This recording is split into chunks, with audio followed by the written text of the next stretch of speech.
जितेंद्र। नमो अरिहन्ताणं नमो सेताणं नमो याणं नमो भुवज्जायाणं लोये सवसानं मङ्गलं भगवान् वीरो मङ्गलं गौतमो गणी मङ्गलं कुन्दार्यो जैन धर्मोऽस्तु मङ्गलम् सर्वमङ्गलमाङ्गल्यं सर्वकल्याणकारकं प्रधानं सर्वधर्माणां जैनं जयतु शासनं जैनं जयतु शासनम् अरिहंत सिद्ध सूरी उपाध्याय साधु सर्व अर्थ के प्रकाशी मांगलिक उपकारी है तिनको स्वरूप जन रागते भई जो भक्ति काय को नमाए स्तुति को चारी है धन्य धन्य तुम ही से काज सब आज भय कर जोर बारंबार वंदना हमारी है मंगल कल्याण सुख ऐसो हम चाहते हैं हो मेरी ऐसी दशा जैसी तुम धारी है हो मेरी ऐसी दशा जैसी तुम धारी है मंगलमय मंगल करण वीतराग विज्ञान नमो ताहि जाते भय अरहंतादि महा करि मंगल करियो महा ग्रंथ करण को काज जाते मिले समाज सब पावे निज पद राज। मोक्ष मार्ग प्रकाशक ग्रंथ ना अध्याय 8 पंडित तोडरमल जी द्वारा रचित मोक्ष मार्ग प्रकाशक ग्रंथ आज से लगभग 200 सवा 200 साल पहले इसकी रचना हुई थी।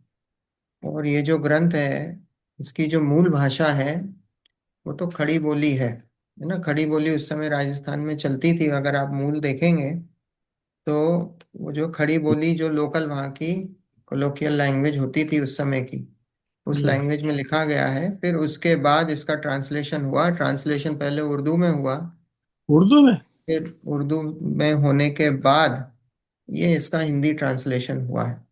और हिंदी ट्रांसलेशन लगभग आज से 100 साल पहले ही हुआ है। ज़्यादा ज़्यादा समय नहीं हुआ है, 100 साल पहले हुआ। और 100 साल पहले हुआ और उसके बाद उसकी एक प्रति जो है ना, उसका गुजराती में भी ट्रांसलेशन हुआ। और उसकी एक प्रति जो है गुरुदेव को मिली, कांजी स्वामी को मिली। हम्म। और उन्होंने इस ग्रंथ का स्वाध्याय करा। उनको दो ग्रंथ मिले, एक तो समयसार मिला और एक मोक्ष मार्ग प्रकाशक ग्रंथ मिला। दो ग्रंथ मिले। ये दोनों ग्रंथ पढ़ने के बाद उन्होंने संप्रदाय परिवर्तन करा। और ऐसा भी नहीं 12 साल लगे परिवर्तन करने में। उनको कोई पढ़ाने वाला नहीं था, हम्म। बताने वाला नहीं था। हम्म। स्थानकवासी साधु थे, श्वेतांबर जैन। हम्म। और हजारों लोगों की फॉलोइंग उस समय, छोटा मोटा नहीं। काठियावाड़ के बहुत फेमस, मतलब इतने फेमस, सुनने उनको कहाँ कहाँ से सैकड़ों किलोमीटर मीलों से लोग सुनने आते थे, इतने फेमस ये। है ना श्वेतांबरों में स्थानकवासी। और उसके बाद जब संप्रदाय परिवर्तन करा तो इतना विरोध हुआ, है ना, बहुत विरोध हुआ। और होने के बाद फिर दिगंबर लोगों की फॉलोइंग बढ़ी, उनकी श्वेतांबर लोग बहुत कन्वर्ट हुए। आज गुजरात में जो 25% श्वेतांबर जो कन्वर्ट हुए हैं, मतलब 25% दिगंबर हैं अभी गुजरात में, वो दिगंबर जो हैं उसमें से 90% कन्वर्ट हुए हैं। हम्म। वो श्वेतांबर से दिगंबर कन्वर्ट हुए हैं, है ना। ऐसा है। अब इस ग्रंथ का तो अब हम लोग तो काफी आगे बढ़ गए हैं। अभी हम चैप्टर 8 पे हैं, अध्याय 8 जो है उसका स्वाध्याय हमारा चल रहा है। और वास्तव में ये ग्रंथ पूरा हुआ नहीं, है ना। ये ग्रंथ जो है, ये ग्रंथ पूरा नहीं हुआ क्योंकि जो तोडरमल जी थे उनको क्या करा, उनको जब ग्रंथ लिख रहे थे, लिखते लिखते की अवस्था में उनको जो है राजा के लोग आकर लेकर चले गए और हाथी के पैर के नीचे कुचलवा दिया। ये सजा मिली थी। और फेमस है तो लिख भी नहीं पाए, ज्यादा उम्र नहीं थी, मतलब 45 से 48 साल के बीच उम्र होगी। और उस उतने काल में बहुत सारा काम करके गए हैं, है ना, बहुत सारा काम करके गए, जयपुर के हैं। और अभी भी जयपुर में आप जाओगे तो मंदिर है जहाँ पर आज तक, जब से तोडरमल जी थे अभी तक कंटिन्यूस वहां पे स्वाध्याय चलता है उस मंदिर में, है ना, अभी तक चलता है। और अभी संजीव जी गोधा थे, वो हम्म कराते थे, और अब वो भी नहीं रहे हैं, है ना, उनका भी बहुत, 47 वर्ष की उम्र में उनका भी जो है देह परिवर्तन हो गया। और अब जो है स्मारक से आते हैं, वहाँ स्वाध्याय चलता है, पर स्वाध्याय वहाँ कंटिन्यूस, है ना। आज जो है परंपरा स्वाध्याय की 200 250 साल से जो परंपरा है वो कंटिन्यूस वहाँ चल रही है, उस मंदिर में चलती है। और जो ग्रंथ ओरिजिनल है सब वहाँ पे सब मौजूद हैं वहाँ पे मंदिर में, है ना। तो अभी हम जो है 8वां अध्याय पढ़ रहे हैं। 8वां अध्याय का जो नाम है वो उपदेश का स्वरूप है। और उपदेश का स्वरूप, जो जिनवाणी में जो बात बताई गई है, जिनवाणी मतलब भगवान की वाणी, जो भगवान की वाणी है उसको 4 भागों में डिवाइड करा गया है। कौन कौन से? वर्तमान योग। प्रथम योग, द्रव्यानुयोग, चरणानुयोग, कर्णानुयोग। है ना, प्रथमान योग, कर्णान योग, चरण। चरणान योग और द्रव्यान योग, ऐसे 4 भागों में उसका डिवीजन किया गया है। हम्म प्रथमान युग में क्या है, क्या विषय वस्तु है मुख्य रूप से? त्रिसंचलाकात्मक पुरुषों की हाँ, कथाएं। महापुरुषों की महापुरुषों कहानियां। की। हम्म। जो महापुरुषों की कहानियां जो होती हैं उसको हमने प्रथमान युग में रखा हुआ है ना। हमारी जो भी तीर्थंकरों की कहानियां मिलती हैं, चक्रवर्तियों की कहानियां मिलती हैं, नारायण प्रति नारायण, है ना, इन सब की जो गुणी। कहानियां होती हैं वो सब क्या है, वो सब प्रथम। प्रथमान युग में है। फिर दूसरा है कर्णान योग। कर्णान युग में क्या है, क्या विषय वस्तु है? कर्म। कर्म, चल। है ना, कर्मों की तो है, पर, है ना, गणित की मुख्यता से गणित है की, गणित की मुख्य। है ना, भूगोल। गणित की मुख्यता से है। तो और भूख। उसमें अधिकतर जो बात कही गई है वो गुण स्थान और मार्गण स्थान, हम्म है ना, जीवों के पाए जाने के स्थान। हम्म ठीक है, जीव हम्म। जहां जहां पाए जाते हैं उन सब की चर्चा जो है वो कर्णान योग। कर्णान युग में है, वो कर्णान युग की विषय वस्तु है। फिर चरणान युग, चरणान युग में क्या है? आचरण की मुख्यता है। आचरण, हमारा श्रावकों का आचरण कैसा होना चाहिए, मुनियों का आचरण कैसा होना चाहिए, उसकी जो चर्चा की गई है, जो बताए गए हैं, वो उसकी व्याख्या जो है वो चरणान युग में की गई है। और और फिर द्रव्यान युग, द्रव्यान युग में क्या है? छेद्र।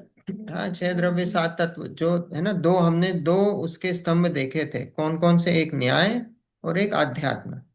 तो आध्यात्म की बात जहां हो और न्याय से जहां किसी बात को सिद्ध करा जाए, तर्क से, न्याय से, हेतु से, जहां से बातों को सिद्ध कर, सिद्धांतों की बात हो, जहां सिद्धांत बताए गए हैं, वो सब बातें क्या हैं?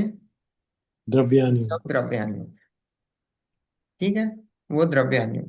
तो ये 4 तरह में इसे जिनागम को ऐसे डिवाइड किया गया है मुख्य रूप से। और भी बातें आती हैं जिनागम में, पर ये हम्म मुख्य रूप से ऐसी बात, यहाँ पे 4 जो मुख्य बातें, मुख्य जो रूप से, जो काफी सारा जो जिनागम है उस इन चारों में आ जाता है। ठीक है, अब इसकी अपन ने काफी विस्तार से चर्चा करी है। पेज नंबर कौन सा आपने मार्क करा हो, कहाँ से था, ध्यान नहीं है। 87। 87, 287। 287 का स्टार्ट से ही है। Second paragraph. नहीं, व्याकरण अच्छा, अनाद। तथा द्रव्यान, अच्छा, हाँ। ठीक है। देखो, तथा द्रव्यान योग में न्याय शास्त्रों की पद्धति मुख्य है, क्योंकि वहाँ निर्णय करने का प्रयोजन है, और न्याय शास्त्रों में निर्णय करने का मार्ग दिखाया है। द्रव्यान योग में अपन ने देखा क्या है? न्याय शास्त्र। न्याय शास्त्र मतलब कोई बात तर्क से प्रूव करके बताते हैं। कोई भी बात होती है उसके पीछे तर्क देते हैं, जैसे आत्मा होती है। आपने ये कैसा तर्क दिया? आप इसका क्या तर्क दोगे कि आत्मा होती है? कि भाई ये तर्क दिया कि अगर आत्मा नहीं होती तो फिर तो मुर्दा भी चलता फिरता। अगर हम आत्मा को नहीं माने है ना। तो फिर हम कोई को कैसे बोलें कि भाई ये मुर्दे में और जिंदे में क्या फर्क है? कुछ तो फर्क है ना। तो वो क्या फर्क है? तो बोले उसमें आत्मा होती है। तो ऐसे न्याय दिए जाते हैं। तो न्याय से कई बार ऐसा अपन ने पिछली बार देखा था कि दूसरों के धर्मों का खंडन भी करा जाता है अपनी बात प्रूव करने। वहां किसी को नीचे दिखाने की बात नहीं है ना। किसी को नीचे दिखाने की बात नहीं है। हम लोग दूसरे के धर्म को नीचा नहीं दिखाते हैं। दूसरे के धर्म को नीचा नहीं दिखाना। यहाँ तो हमें अपनी बात प्रूव करनी है। तो कई बार ऐसा होता है कि जब हमें अपनी बात प्रूव करनी होती है तो दूसरों की बात का खंडन करना पड़ता है। वहां पे प्रयोजन दूसरे की बात का खंडन करना नहीं, तथापि अपनी बात का मनवाने का है। ठीक है। तो यहाँ लिखा है द्रव्यान योग में न्याय शास्त्रों की पद्धति मुख्य है क्योंकि वहां निर्णय करने का प्रयोजन है। देखो, निर्णय कराने का प्रयोजन है। हम्म। निर्णय क्या कराना है? निर्णय ये कराना है कि शरीर अलग है, आत्मा अलग है। भेद विज्ञान का प्रयोजन है। हम्म। द्रव्यान योग का क्या प्रयोजन है? शरीर का अलग, आत्मा को अलग, द्रव्य कर्म भाव कर्म नौ कर्म से अलग, है ना। अभी हम्म। अपना वो चलेगा। अभी 10 लक्षण में अपन करेंगे कुंद कुंद शतक। तो उसमें आएंगी सब एक से एक गाथाएं। 101 गाथाएं तो हैं ही उसमें, पर एक से एक गाथाएं हैं उसमें। कुंद कुंद आचार्य की एक से एक गाथाएं हैं। और एक से एक गाथाएं मतलब सब आसमान को छूती हुई गाथाएं हैं। अपन उसका स्वाध्याय करेंगे। और उसमें अब ये सब आध्यात्मिक है, इसलिए मेरा मन हुआ कि इस बार आध्यात्मिक कुछ लें। और आध्यात्मिक लेंगे, अपन अपनी तरफ से पूरी कोशिश करेंगे जितना समझ सकें, है ना। बाकी तो सबका अपना अपना क्षोभक्षम है, जैसा जैसा जिसको समझ में आएगा आएगा। अपन अपनी तरफ से पूरी कोशिश करेंगे, है ना। और 10 दिन तो कम से कम इतना रहता है, अपन चर्चा करेंगे ही। सब कुछ छोड़ छाड़ के आते हैं सब कुछ, है ना। तो अपन चर्चा करेंगे। बट एनीवेज यहाँ पे क्या बताया कि वहां निर्णय करने का प्रयोजन है। निर्णय भेद विज्ञान करके निर्णय करने का, मैं कौन हूं, कि मैं आत्म तत्व हूं, इसका निर्णय कराने का प्रयोजन है। निर्णय करने का प्रयोजन है। और न्याय शास्त्रों में निर्णय करने का मार्ग दिखाया है। क्या बताया है? न्याय शास्त्रों में न्याय से क्या करते हैं? न्याय से यही तो प्रूव करते हैं, अपनी बात सिद्ध करते हैं। अपनी बात सिद्ध करते हैं तो क्यों करते हैं? भाई निर्णय करना है तभी तो सिद्ध करेंगे। निर्णय नहीं करना तो फिर क्या मतलब है सिद्ध कराने का? तो निर्णय करने का मार्ग दिखाया है। इस प्रकार इन अनुयोगों में मुख्य पद्धति है। और भी अनेक पद्धति सहित व्याख्यान इनमें पाए जाते हैं। अब ये मुख्य है, और भी तरह तरह की बातें बताई जाती हैं द्रव्यान योग में, है ना। सभी बात निर्णय की नहीं है, और भी बातें आती हैं, पर मुख्य रूप से जो है वो निर्णय की, आध्यात्म की। कोई आपको कोई बात तर्क से न्याय से प्रूव करके उसको बिठाने की बात आती है। यहाँ कोई कहे अलंकार गणित नीति न्याय का ज्ञान तो पंडितों के होता है, तुच्छ बुद्धि समझे नहीं, इसलिए सीधा कथन क्यों नहीं किया। अब देखो, आप शास्त्र जब भी पढ़ते हो, कई बार ऐसा लगता है ना हमको कि भैया इतना कठिन कठिन घुमा घुमा के क्यों लिखते हैं। या ना कई बार ऐसा होता है ना, हम पढ़ने बैठते हैं और हमको समझ में नहीं आता। जबकि हिंदी तो हम सभी ने पढ़ी हुई है। हिंदी किसने नहीं पढ़ी हुई है? सभी ने पढ़ी हुई है हिंदी। और जैसे अब देखो, पुराने ग्रंथ तो चलो प्राकृत में थे, प्राकृत के बाद संस्कृत में आए, संस्कृत के बाद उसका हिंदी में भी ट्रांसलेशन हो गया। लेकिन अभी भी आप वो हिंदी के ग्रंथ पढ़ोगे ना, आपको कुछ समझ में नहीं आए कि क्या लिखा हुआ है। नहीं आएगा समझ में। तो यहाँ पंडित जी बोल रहे हैं, भाई सीधा सीधा क्यों नहीं लिखते हो? जो सीधा सबको समझ में आए, क्यों ऐसा ऐसी भाषा यूज करते हो? ऐसा कठिन क्यों बनाते हो उसको? अलंकार आदि का, नीति का, न्याय का, ऐसा क्यों उसको लिखते हो? तो देखो यहाँ क्या उत्तर दिया। शास्त्र हैं सो मुख्य रूप से पंडितों और चतुरों के अभ्यास करने योग्य हैं।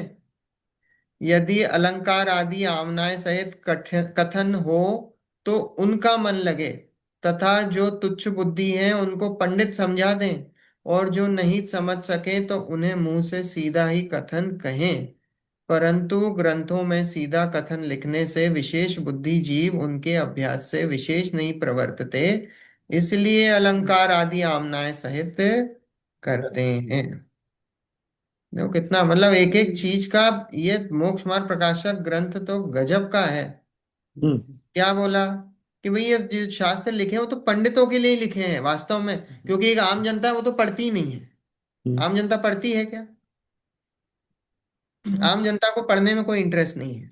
आम जनता से तो ये बोल दो आप यहाँ से यहाँ बादाम चढ़ा दो, आप यहाँ से यहाँ चावल चढ़ा दो, हो गया धर्म, हो गया। आप ये खाना मत खाओ, आज ये उपवास कर लो, आज ये तेला कर लो, आज ये एकासन कर लो, ये धर्म हो गया। ये आम जनता का तो सिर्फ इतना ही है। कोई शास्त्र तो लेके पढ़ना ही नहीं चाहता, ये आम हाँ जनता का है। तो तो लिखे किसके लिए हैं? तो ये लिखे पंडितों के लिए ही हैं, क्योंकि वो पंडित जो है ना, जिनको इंटरेस्ट है वो ही पढ़ते हैं शास्त्र। आ रही बात समझ में? ये आम जनता के लिए नहीं लिखे गए हैं। तो यहाँ लिखा है कि मुख्य रूप से पंडितों और चतुरों के अभ्यास करने योग्य हैं, वो ही लोग शास्त्र पढ़ते हैं। और यदि अलंकार आदि आमनाएं सहित कथन हो तो उनका मन लगे। तो वो बोले कि जो जो पंडित वगैरह हैं, जो चतुर हैं, वो जब तक अगर आप भाषा का और ऐसा ढंग से नहीं लिखोगे तो वो भी कहेंगे अरे ये क्या, ये किस चीज की रचना कर दी आपने। तो उनका मन लगाने, उनका मन लगाने, बोले उसमें अलंकार आदि आम अलग अलग तरीके से, है ना, अलग अलग न्याय से, नीति से उस बात को प्रस्तुत करते हैं, जिससे कि पंडितों का, चतुरों का इसमें मन लगे। तथा जो तुच्छ बुद्धि है उनको पंडित समझा दें। पंडित की डेफिनेशन क्या है? जो समाज की गलती निकाले उसको पंडित कहते हैं। अरे बात समझ, पंडित की डेफिनेशन क्या है? जो समाज की गलती निकाले उसको पंडित। और तोडरमल जी जो थे उनको पंडितों के पंडित बोलते थे। मतलब जो पंडितों की भी गलती निकाले वो तोडरमल जी थे। समाज की जो गलती निकाले वो तो पंडित, और जो पंडितों की भी गलती निकाले वो तोडरमल जी थे, पंडितों के पंडित। ये उपाधि दी गई थी कि पंडितों के पंडित कहलाते थे, क्योंकि उस समय नाम चलता था। नाम चलता था इनका, कहाँ कहाँ से लोग क्वेश्चंस भेजते थे। पाकिस्तान, जो आज का पाकिस्तान है, मुल्तान वगैरह, पेशावर वगैरह, वहां से इनके पास डाउट्स आते थे, क्वेश्चंस आते थे। ये अभी ये जब अपना होगा ना, इसके बाद अपन मोक्षमा प्रकाशवाद रहस्यपूर्ण चिट्ठी है, तो उनके वो रहस्यपूर्ण चिट्ठी क्या है? वो रहस्यपूर्ण चिट्ठी क्वेश्चन आंसर्स है, जो उनको बाहर से क्वेश्चंस आते थे उसका जो आंसर समाधान करते थे वो लिख के भेजते थे। वो सब डॉक्यूमेंटेड है। सब तो नहीं है, थोड़ा बहुत जो डॉक्यूमेंटेड है वो डॉक्यूमेंटेड है। वो रहस्यपूर्ण चिट्ठी के नाम से वो पब्लिश्ड है। अपन वो पढ़ेंगे, उसमें क्वेश्चन आंसर है ना। तो पंडितों के पंडित कहलाते थे। तो यहाँ कि उनको पंडित समझा दें, जो तुच्छ बुद्धि है उनको पंडित समझा दें, और जो नहीं समझ सकें तो उन्हें मुंह से सीधा ही कथन कहें। अब जो बिल्कुल ही नहीं समझ सके उनको क्या भैया, उनको तो फिर सीधी सीधी भाषा में समझा दें, घुमाने फिराने की कोई जरूरत है नहीं। परंतु ग्रंथ में सीधा कथन लिखने से विशेष बुद्धि जीव उनके अभ्यास में विशेष नहीं प्रवर्तते। अगर ग्रंथ में सीधा सीधा लिख दोगे तो जो विशेष बुद्धि हैं, पंडित हैं, जो चतुर लोग हैं, उनका मन नहीं लगेगा। तो इसलिए अलंकार आदि आमनाएं सहित करते हैं, है ना। इस प्रकार इन चार अनुयोगों का निरूपण किया, तथा जैन मत में बहुत शास्त्र तो इन चारों अनुयोगों में गर्भित हैं, तथा व्याकरण, न्याय, छंद, कोशादिक शास्त्र व वैद्यक, ज्योतिष, मंत्रादि शास्त्र भी जिन मत में पाए जाते हैं उनका क्या प्रयोजन है तो सुनो। अब देखो जैन अकेले यही नहीं है, जैनों में क्या बोला है, न्याय छंद कोशादिक शास्त्र, वैद्यक मतलब, अब ये ज्योतिष, ये सारे शास्त्र हैं, मंत्र तंत्र सब कुछ है, ये सब कुछ है। मंत्र के भी हैं, जो आपके जो वैद्य हैं, है ना, ज्योतिष है, ये सब कुछ, फाइनेंस के, ये सारी बातें भी हैं, कोशादिक है ना, ये सारी बातें जो हैं ये जिनमत में पाई जाती हैं। जो द्वादशांग है ना, ये द्वादशांग में सब कुछ आता है, ये द्वादशांग में ये भी आते हैं, ज्योतिष शास्त्र मंत्र और ये कोशादिक, ये सारी बातें आती हैं। द्वादशांग मतलब जो बारह, जो भगवान की वाणी है उसको 12 पार्ट्स में डिवाइड करा है, और जो 12 पार्ट्स में डिवाइड करा है उसमें ये सारे शास्त्र आते हैं। तो बोला कि फिर ये जिनमत में पाए जाते हैं तो उनका क्या प्रयोजन है, बोले ज्योतिष शास्त्र से क्या प्रयोजन है ना, कोशादिक शास्त्र से क्या प्रयोजन है, इससे कौन सा मोक्ष मार्ग आपका सद रहा है। तो देखो, व्याकरण न्यायादि का अभ्यास होने पर, अब पहला है व्याकरण न्यायादि शास्त्रों का प्रयोजन, व्याकरण का न्यायादि, व्याकरण मतलब, व्याकरण में समझे, ग्रामर, ग्रामर का, बोले ग्रामर का क्या प्रयोजन है, ग्रामर क्यों बताई गई है। तो देखो, व्याकरण न्यायादिक का अभ्यास होने पर अनुयोग रूप शास्त्रों का अभ्यास हो सकता है, इसलिए व्याकरण आदि शास्त्र कहे हैं। व्याकरण से क्या है भाई, व्याकरण से आप व्याकरण जब समझते हो तो जो बात बताई गई है, जिस अर्थ में बताई गई है, जिस अपेक्षा से बताई गई है, वो आप उसको समझने में आपको सहूलियत होती है। अगर आप ग्रामर नहीं पढ़े होगे, आज हम बोलते हैं ना बच्चों को भी, लैंग्वेज जब पढ़ने जाते हैं, भाई ग्रामर पे फोकस करो, है ना, ग्रामर पे क्यों फोकस करो, क्योंकि आप अगर ग्रामर पे फोकस नहीं करोगे तो आप जो वो सेंटेंस लिखा उसका अर्थ ही सही नहीं निकाल सकते, हम्म, मुश्किल है, आप अर्थ नहीं निकाल पाओगे, है ना। देखो पहले तो ऐसा होता था कि पहले, आज से 2000 साल पहले, 2500 साल पहले कुछ लिखना कम होता था, ना के बराबर होता था, थोड़ा बहुत होता होगा तो होता होगा। पहले तो क्या चलता था, पहले तो सब मुखाग्र चलता था, है ना, कोई रिटर्न थोड़ी होते थे, लोगों की बुद्धि तेज होती थी, पकड़ में आ जाता था, जल्दी से याद हो जाता था, है ना, सब सब कुछ पहले डिफरेंट था, याद हो जाता था, क्षयोक्षम ज्ञान था, तेज था, ये था होता। अब उसके बाद जब से लिखना शुरू हुआ है, तो उसके बाद से फिर ये सारी चीजें, व्याकरण, ये वो सारा चीजें सब, उसके बाद से ये सब शुरू हुआ है डॉक्यूमेंटेड, हम्म। है ना। उसके पहले तो सब जो भी था अनडॉक्यूमेंटेड था, जो भी था, और लोगों को समझ में भी आता था। इतने डाइवर्टेड भी नहीं थे ना वो, फोकस। हाँ बिल्कुल, इतनी चीजें भी नहीं थी ना। अब ये पंच, आज से आप देख लो 20-25 साल में कितना चेंज आ गया। जब, अब देखो आप लोग जब बड़े हो रहे होगे, जब डिफरेंट था, जब शहर में 2-4 गाड़ियां हो तो बड़ी बात, है ना, कोई गाड़ी आ जाए तो आपको नंबर से याद होता था कि ये फलाने साहब की गाड़ी है। आज से 60-70 साल 50 साल पहले तो यही स्थिति थी। श्योर। फिर उसके बाद जब हम लोग बड़े हुए तो भाई गाड़ियां वाड़ियां थोड़ी सी बढ़ गई, पर ऐसा था, फोन वोन ये वो कहाँ थे, टीवी के नाम पे एक दूरदर्शन आता था, कृषि दर्शन आता था उस पे, है ना, या और हफ्ते में एक आध कोई पिक्चर विक्चर आ जाए तो आ जाए, बस इतना सा ही एंटरटेनमेंट था। अब क्या हो गया, अब तो फोन आ गए, ये आ गए, वो आ गए, सैटेलाइट आ गया, दिन भर आदमी जो है उसका दिमाग खराब कर रखा है, कर रखा है कि नहीं, पूरा दिमाग सब पूरा खराब हो चुका है इंसान का। आप एयरपोर्ट पे जाओ तो आपको क्या दिखेगा, सब यहाँ इसमें लगे हुए हैं, एक आदमी सामने देख नहीं रहा है, सब फोन में लगे हुए, पता नहीं क्या चल रहा है। डॉक्टर के जाओ, वहाँ टाइम काटना बड़ा आसान है, तो कोई कंप्लेन ही नहीं करता, अपना सब लग रहे हैं। अरे टाइम का, मैं अभी देखो ना, लोगों की फ्लाइट छूट जाती है, फोन में लगे हुए हैं, हाँ। ऐसी स्थिति, अनाउंसमेंट हो रहा है, फोन में लगे हुए हैं, हम्म। इतनी बुरी हालत है।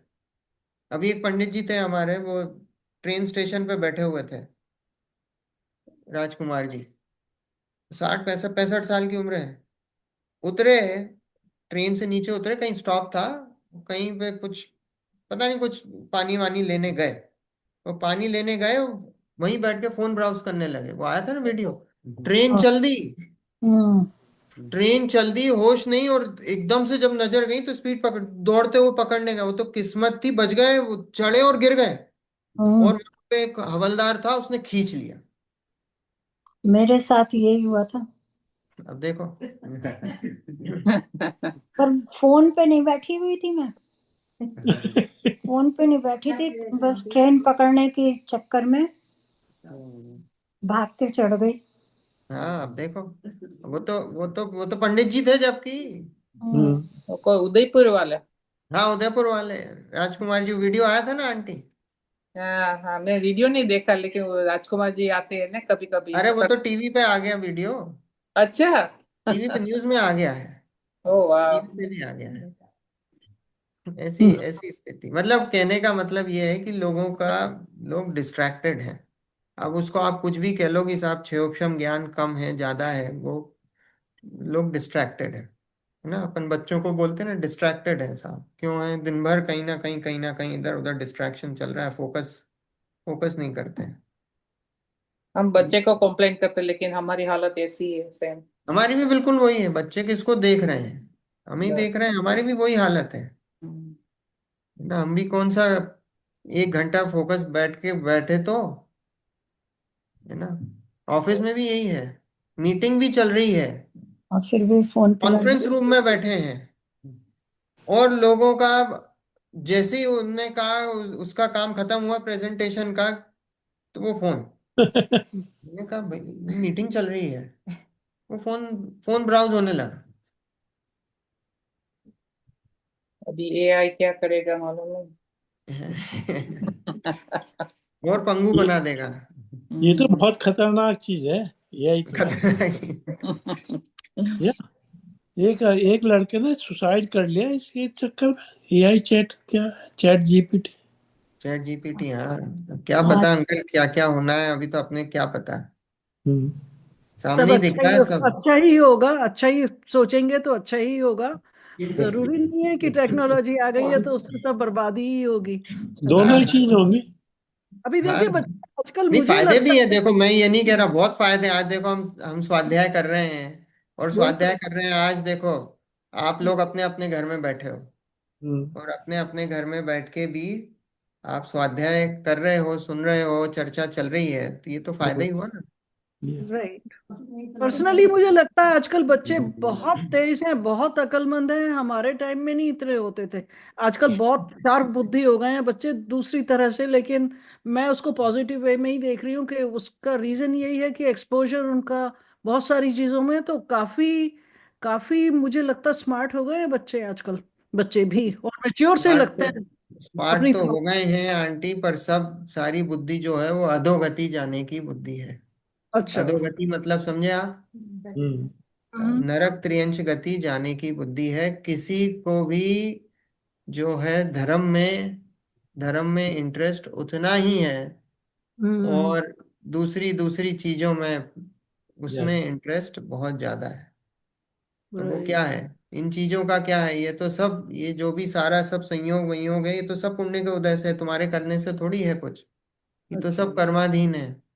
और बुद्धि खराब हो गई है, तो बुद्धि खराब हो गई तो वो आगे जाके नीच गति ही मिलेगी, हम्म। ये मान के चलो।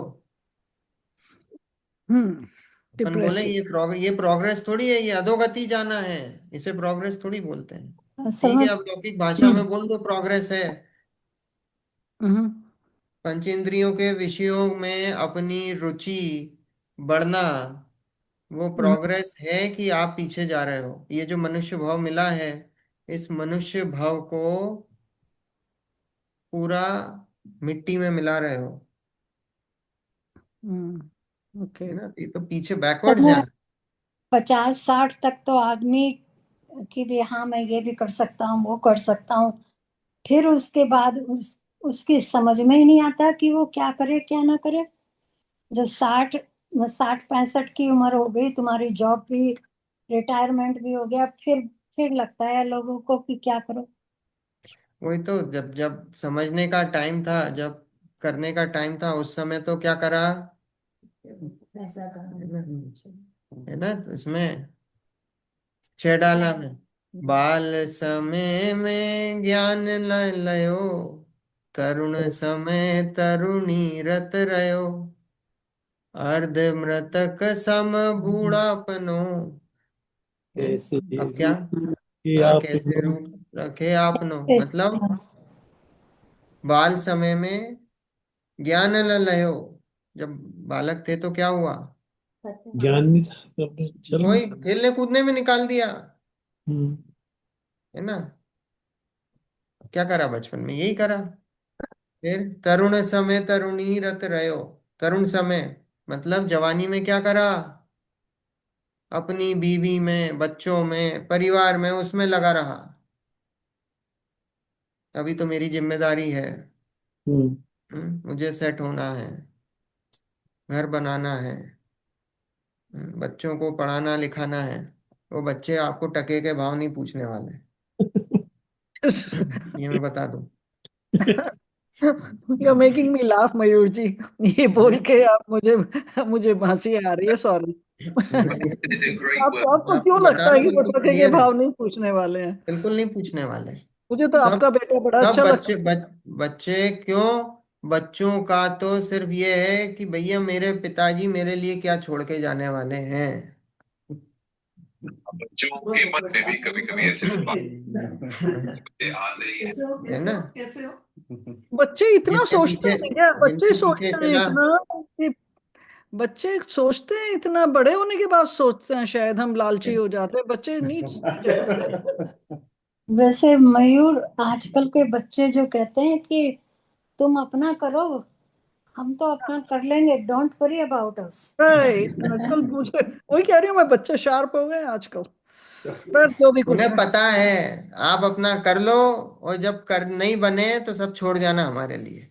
उन्हें पता है। बस। अरे यही रीत है भाई, यही संसार की रीत है। हाँ। तो माँ बाप को अपने लिए ज्यादा इकट्ठा अपने करना ही नहीं लिए चाहिए समय ना। नहीं निकाला है, ये उसकी बात है। अब वो पेरेंट्स बच्चे को अपने ज्यादा नहीं इकट्ठा करें, सब करना ही स्वार्थ के नहीं। भीरू हैं। देखो मैं बता दूं, सब स्वार्थ के भीरू हैं। आप भी अपने स्वार्थ के भीरू हो, और बच्चे भी अपने स्वार्थ के भीरू हैं। तो कहने का मतलब ये है कि इतना भी पागल मत हो हम्म। कि बच्चे बच्चे बच्चे बच्चों के अलावा कुछ दिखाई ना दे, है ना। राइट। और फिर क्या होता है? अर्ध मृतक सम बूढ़ापनो। अब क्या हुआ? जब अधमरे हो जाते हो ना, जैसे आंटी बोल रही थी 65 साल के हो गए, रिटायर हो गए, अब क्या करें? अब क्या हुआ? जॉब गई, छोड़ दी, रिटायर हो गया, अब दिन भर पड़ा है मेरे पास, अब करने को क्या या बड़ा बड़ा मुश्किल है ना। पांचों इंद्रियों के विषय, अब वो पंच इंद्रिय के विषय भी नहीं भोग सकते। क्यों? अब वही खाने की भी स्टेज ही नहीं, पेट ही नहीं पचा सकता है। हम्म, चलने फिरने की इतनी स्थिति नहीं कि मैं घूमने फिरने खूब लंबा लंबा चले जाऊं। हम्म। बैठने की स्थिति नहीं बची, ज्यादा देर एक जगह में टिक के बैठ जाऊं। तो क्या हुआ? वो इंद्रियां शिथिल हो गई। अब उस समय ध्यान आता है कि देखो मैंने इतना समय निकाल दिया, जीवन निकाल दिया। ये मनुष्य भाव इतना इतना बेशकीमती मनुष्य भाव, और वो मनुष्य भाव निकल गया, करा कुछ नहीं। और अब जाके 65 साल में शास्त्र स्वाध्याय करने का परिणाम हुआ। लेकिन अब ऐसा स्थिति बनती है कि याद नहीं होता, समझ है। में नहीं आता। स्थिति बहुत गंभीर हो जाती, याद नहीं होता, समझ में नहीं आता, फ्रस्ट्रेट होता है। देखता है कि अरे साहब इतने शास्त्रों पे शास्त्र, शास्त्रों पे शास्त्र, शास्त्रों पे इतने शास्त्र में कैसे पढ़ूंगा। हम्म। खत्म, ऐसी देह छूट जाती। yep, तो मनुष्य भाव गया, अब पता नहीं कब मिलेगा। मनुष्य भाव तो गया, ये जैन कुल कब मिलेगा नहीं पता। कितना कीमती है, कितना कीमती है। जैन कुल कोई चिंतामणि रत्न। दुर्लभ लही जो चिंतामणि, त्यों पर्याय लही त्रस्तणी। एक इंद्री से दो इंद्रिय, दो इंद्री की बात है। लट, जो इल्ली होती ना लट, वो लट की पर्याय मिलना वो चिंतामणि रत्न के समान है। ये जो होती है ना कौन सी मेगा मिलियन लॉटरी, हम्म। वो तो बहुत इजी है लगना। ये दो इंद्री पर्याय मिलना उससे अनंत गुना कठिन है। आप सोचो, आप तो टेकन फॉर ग्रांटेड लेते हो पंचेंद्री, संगी पंचेंद्री माने उसमें भी जैन कुल मिलना, और जैन कुल मिलने के बाद ये जिनवाणी श्रवण करने का रुचि होना। हमारा परिणाम जागना, सुनना, उसमें मन लगना, ये तो बहुत ही बहुत बड़ी बात है। आप उसको बहुत टेकन ही फॉर बड़ी बात ग्रांटेड है। ले। वहां तो दो इंद्री पर्याय को बताया चिंतामणि रत्न। ये देखो ठसा ठस भरा हुआ है एक इंद्री जीवों से, एक इंद्री जीवों से ठसा ठस भरा हुआ है संसार।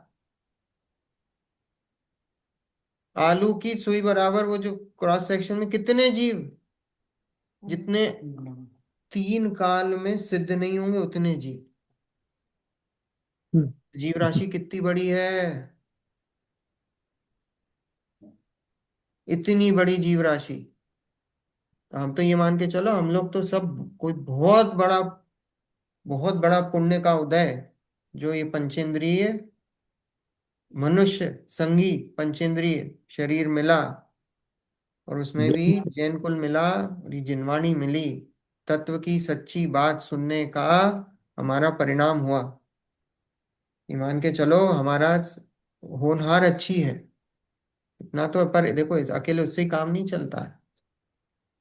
अब ये इतना तक तो हो गया है ना, पर उसके आगे काम हो, जब तक सम्यक दर्शन नहीं हो तब तब से तक देख बात आगे नहीं बढ़ेगी, धर्म की शुरुआत नहीं देख। होगी। देखो आगे, कोई कहे भाषा रूप सीधा निरूपण करते तो व्याकरण आदि का क्या प्रयोजन था। भाषा तो अपभ्रंश रूप अशुद्ध वाणी है, देश देश में और है, वहाँ महंत पुरुष शास्त्रों में ऐसी रचना कैसे करें, तथा व्याकरण न्यायादि द्वारा जैसे यथार्थ सूक्ष्म अर्थ का निरूपण होता है वैसा सीधी भाषा में नहीं हो सकता, इसलिए व्याकरण आदि का आमनाय से वर्णन किया है। सो अपनी बुद्धि के अनुसार थोड़ा बहुत इनका अभ्यास करके अनुयोग रूप प्रयोजनभूत शास्त्रों का अभ्यास करना। सही भाषा लिखा। कैसी है, भाषा तो देखो ऐसा है हर 100 किलोमीटर पे चेंज होती हम्म। है ना। जो डायलेक्ट है वो हर 100 किलोमीटर पे चेंज हो जाता है। तो सही। बोले वो तो हर जगह थोड़ी थोड़ी दूर में वो चेंज होता रहता है। तो वो चेंज होता रहता है, तो बोले जो महंत पुरुष हैं, जो पंडित हैं, जो चतुर लोग हैं, वो शास्त्रों की रचना कैसे करें।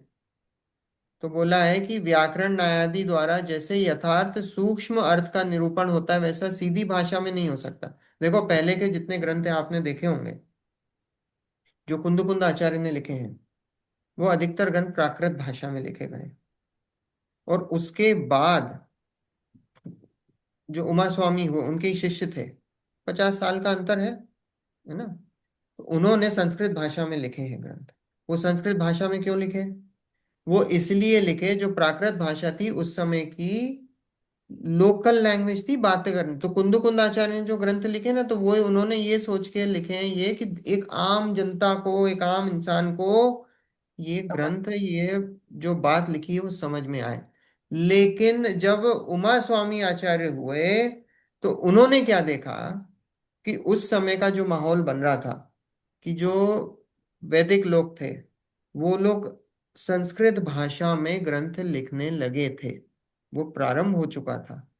तो वो संस्कृत भाषा किसकी थी, वो संस्कृत भाषा ब्राह्मणों की थी। ब्राह्मण लोग यूज करते थे, पंडित लोग यूज करते थे। तो उन्होंने कहा कि अगर हम प्राकृत में ही लिखते रहेंगे तो हमारे ग्रंथों को पढ़ने वाले पंडित लोग नहीं होंगे। देखो ब्राह्मण लोग मतलब उस समय के ब्राह्मण तो एक जो सोसाइटी थी ना, तो उसमें 4 डिवीजन थे, क्षत्रिय ब्राह्मण शूद्र और वैश्य। तो जो ब्राह्मण है वास्तव में ब्राह्मण की क्या डेफिनेशन है, जो पढ़ा लिखा हो वो ब्राह्मण।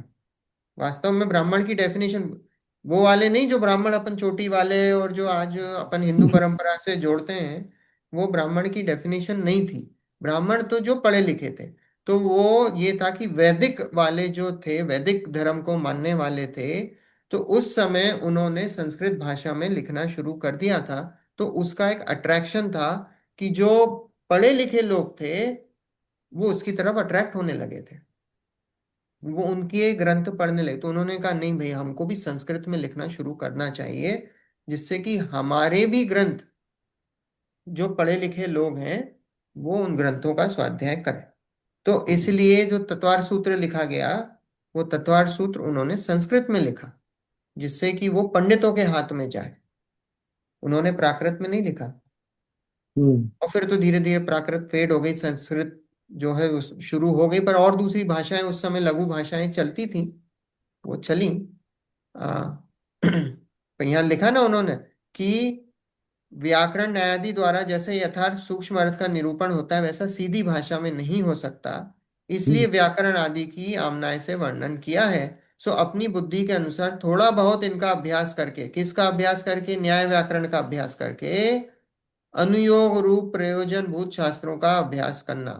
अब देखो यहाँ पंडित जी ने लिख दिया, अभी अपन बोल रहे ना शास्त्र तो कितने हैं, जिनवाणी कितनी है, जिनवाणी तो अथाह है ना, जिनवाणी अथाह। हमारा जीवन कितना है? ये थोड़ा सा जीवन है, कोई गारंटी नहीं है, आज है कल नहीं है ना, जीवन तो थोड़ा है। तो अब थोड़े जीवन में हमको प्रायोरिटाइज करना पड़ेगा कि भाई हमें किसको पढ़ने से हमें ज्यादा फायदा हो सकता है। तो यहाँ बोला है कि प्रयोजन भूत शास्त्रों का अभ्यास करना। प्रयोजन भूत क्या है? प्रयोजन क्या है हम सबका? मोक्ष मार्ग। हम मोक्ष। सबका प्रयोजन यहाँ क्या है? देखो, हम सबका एक ही प्रयोजन है यहाँ पे, सुखी दर्शन होना। प्राप्त। अब वो आपने सुख माना मोक्ष में, पर हम सबका प्रयोजन क्या है? हम खाना क्यों खाते हैं? सुखी होना। एसी क्यों चलाते हैं? सुखी होने, है ना। कोई भी हम क्रिया करते हैं तो उसका प्रयोजन क्या होता है? सुखी होना। सुखी होने का हमारा प्रयोजन है। तो हम सब यहाँ पे सुखी होने के प्रयोजन से हैं। तो शास्त्र स्वाध्याय भी क्यों कर रहे हैं? सुखी होने के लिए, है ना। जो वास्तव, क्यों यहाँ बैठे, क्यों 1 घंटा, क्यों नहीं तो 1 घंटा क्यों खराब करना भाई? मंदिर क्यों जाते हैं? क्योंकि हमको उसमें लगता है कि मंदिर जाने से हमको सुख की प्राप्ति होगी। मंदिर भी जाने का क्या प्रयोजन है? कि भाई क्या होगा? कि भाई पुण्य की प्राप्ति होगी। और पुण्य से क्या होगा? पुण्य से पैसा आएगा। और पैसा आएगा क्योंकि हमने पैसे में सुख मान रखा है, तो हमें सुख की प्राप्ति होगी, है ना। क्यों करते हैं धार्मिक क्रियाएं? यही है ना, धार्मिक क्रियाओं का क्या प्रयोजन है? पुण्य है ना। भले ही वो मान्यता कैसी है, झूठी है, मिथ्या तो है, पर प्रयोजन क्या है? प्रयोजन तो यही है ना। तो कोई भी क्रिया करने के पीछे एक ही प्रयोजन है हमारा, सुखी होने का। कोई भी काम हम फालतू में नहीं करते, हम तो बढ़िया है। एक एक रुपया सोच समझ के खर्च करते कि नहीं? सब्जी लेने जाते हैं, 2 रुपए का भी मोल भाव होता है, बढ़िया बुद्धि है। हम्म। तो 1 घंटा क्यों खर्च करेंगे अपने जीवन का, है ना। तो सुखी होना है। तो यहाँ पे लिखा है प्रयोजन भूत शास्त्रों का अभ्यास करना।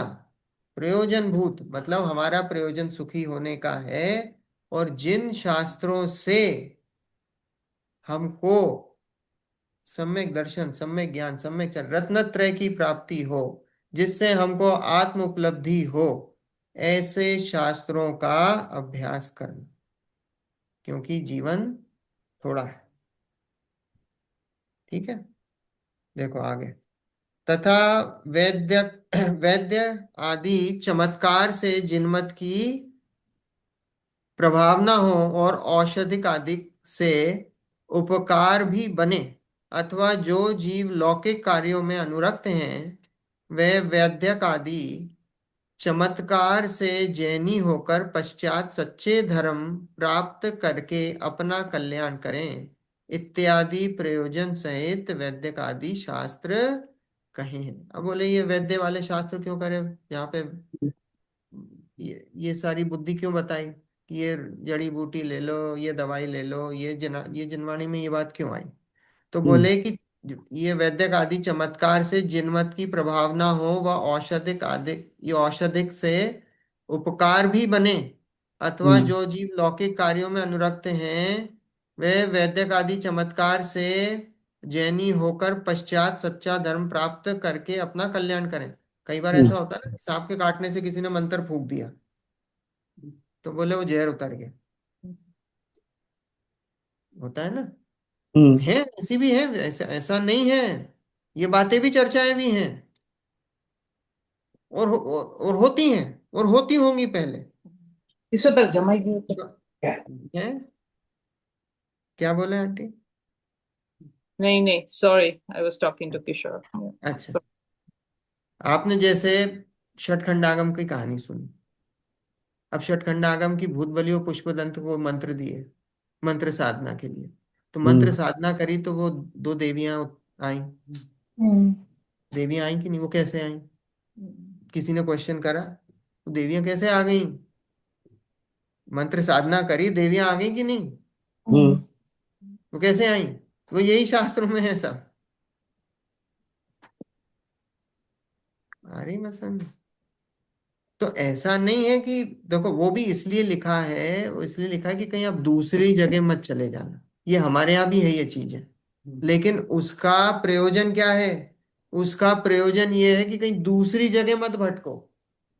तुम्हारे अगर उसमें रुचि है तो ये हमारे यहाँ भी मिलती है, तो यहीं रुको, तुम हम तुम्हें देते हैं, लेकिन यहाँ टिको। उसके बाद जब आप यहाँ टिक गए हो तो ये इन चीजों में कुछ रखा नहीं है, सुख तो तेरी आत्मा में है।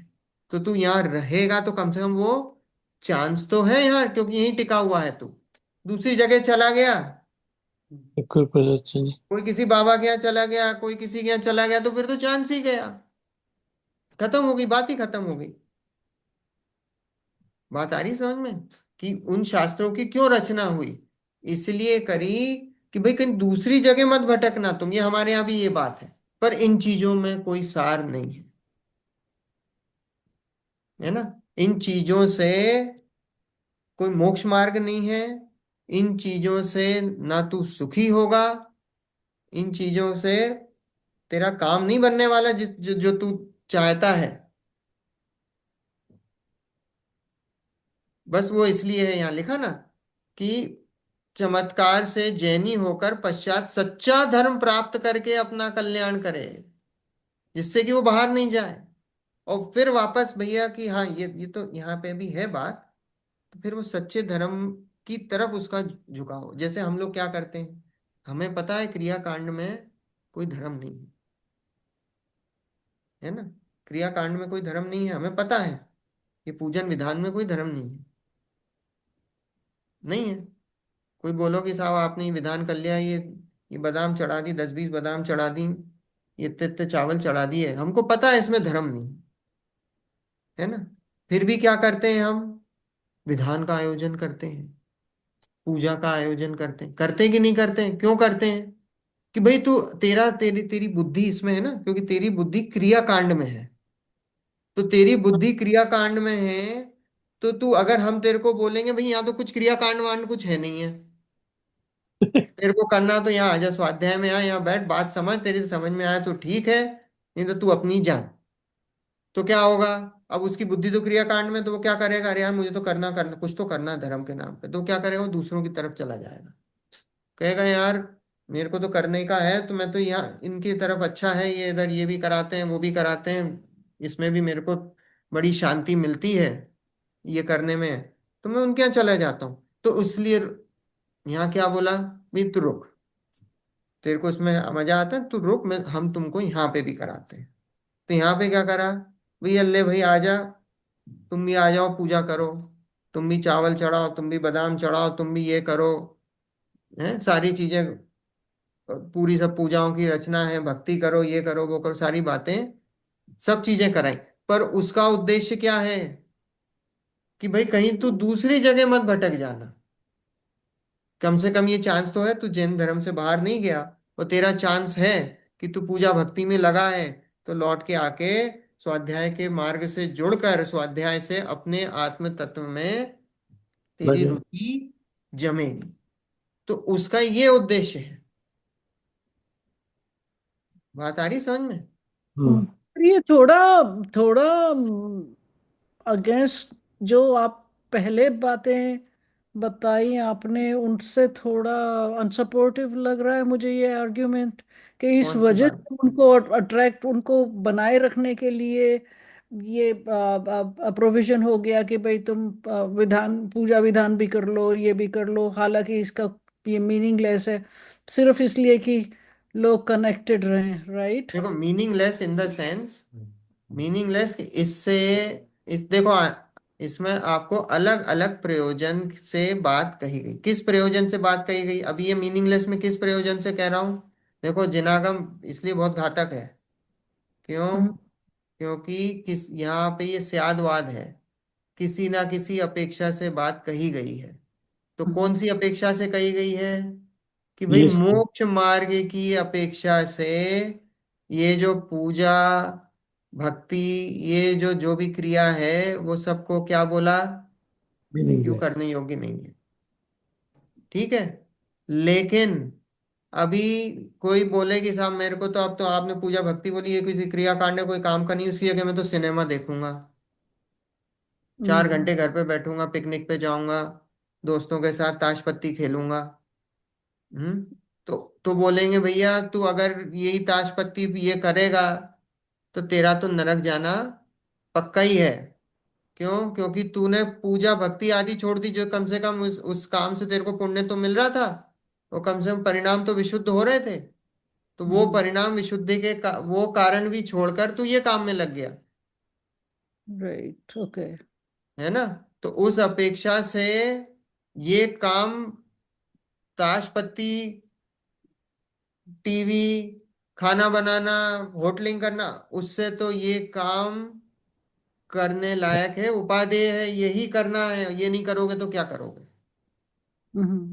लेकिन राइट। उन जीवों के लिए जिनको वास्तव में सच्चे सुख की प्राप्ति करनी है, जो ऑलरेडी इस मोक्ष मार्ग में लगे हुए हैं, और उन जीवों की बात है जिनकी रुचि क्रियाकांड में है, ये उनके लक्ष्य से मैंने ये बात कही है। देखो, आपको इसलिए अपेक्षा अपेक्षा लगानी आनी चाहिए। मैंने किसके लक्ष्य से बात कही यहाँ पे? लक्ष्य था हमारा भेद विज्ञान शुद्धोपयोग, उसकी अपेक्षा से बात कही है। तो पूजा भक्ति आदि ये सब क्रियाकांड है, करने योग्य नहीं है। लेकिन उन जीवों के लिए कि भैया जो बिल्कुल ही, जिनको अभी तो कुछ आते पते ही नहीं, दिन रात घर गृहस्थी इसमें लगे हुए, उनके लिए तो अभी बोले भैया पहले मंदिर तो आ, राइट, राइट। पूजा में तो लग, परिणाम तो विशुद्ध कर। उसके लिए बोलेंगे ये करने योग्य है तेरे लिए अभी, है ना? ऐसा है। तो जहां जिसकी जो जिस स्थिति पे है, उस स्थिति से ऊंचा चढ़ने की बात कही जाएगी। अपनी अपनी स्थिति लगा लेना। हम तो यहाँ स्वाध्याय करने बैठे हैं, इसलिए ऊंची बात कहेंगे, नहीं, ये है ना? लॉजिक तो अगर मुझे कन्विंसिंग लग रही है, पर जब मुझे ऐसा लगा पहले कि इसलिए भी करते हैं कुछ लोग, ये रिकमेंड किया गया है कि जिससे कि वो किसी और जगह जाके अपना पूजा पाठ किसी और दूसरे धर्म की ना करने लगे, क्योंकि लोगों को लगता है कि हमें कुछ करना चाहिए, यहाँ नहीं कर पाए, अगर हम यहाँ पे नहीं चावल चढ़ा रहे हैं, यहाँ पे नहीं मंदिर में कुछ कर रहे हैं, तो कहीं और जाके करने लगेंगे। उस लॉजिक से मुझे लगा थोड़ा सा कि ये। वो भी लॉजिक है आंटी। ये पूजा हाँ। पद्धति बनाई क्यों है? ये पूरी अच्छा। पूजा पद्धति इसलिए ही बनाई गई है। ये जो क्रियाकांड की पूरी पूजा पद्धति क्यों बनाई है? ये पूरी हाँ, पूजा पद्धति हिंदुओं से इंस्पायर्ड है। फुल अच्छा। हम्म। फुल। अगर आप साउथ में जाओगे, जो 20 पंथ जैन है, वो तो पूरे, आपको लगेगा नहीं, आपको लगेगा ही नहीं कि ये जैन पूजा पद्धति है कि हिंदू, बिल्कुल एग्जैक्ट जैसी हिंदुओं की पूजा पद्धति होती है वैसी साउथ में जैनों की पूजा पद्धति है। वही दी- पंचामृत से फूल वूल चढ़ाकर ये सब चढ़ाकर वहाँ पूजा होती है। दीवा Right. करते हैं वो करते हैं। हाँ, तो ये पूरी पूजा पद्धति बोरोड है, बोरोड है। पर अपने को उसमें दिमाग नहीं लगाना, क्रिया है जो भी है उसको वहां वो उसकी जगह है ना। Right, right. हम तो उसमें से जो भाव निकल रहे हैं हमको तो उसको पकड़ना है Thank you. ना। चलो हो गया समय।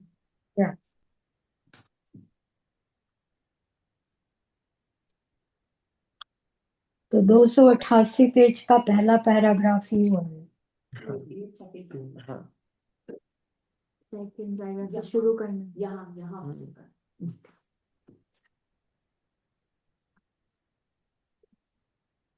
अच्छा, जिनवाणी स्तुति बोले।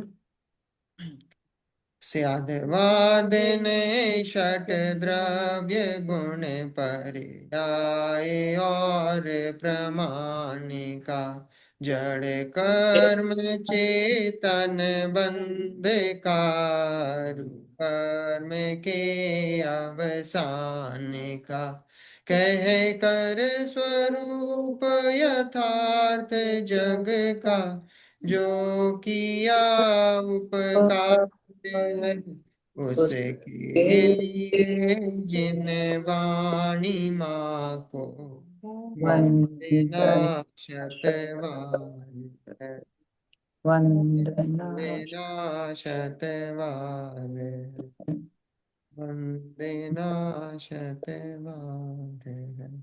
9 बार नमः।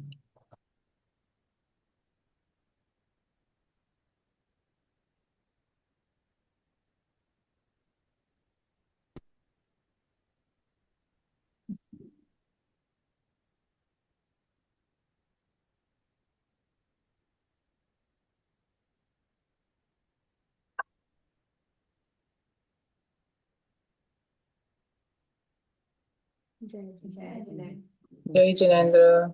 जय जनेन। जय जिनेन्द्र। ग्रंथ है ये अभी अवेलेबल है।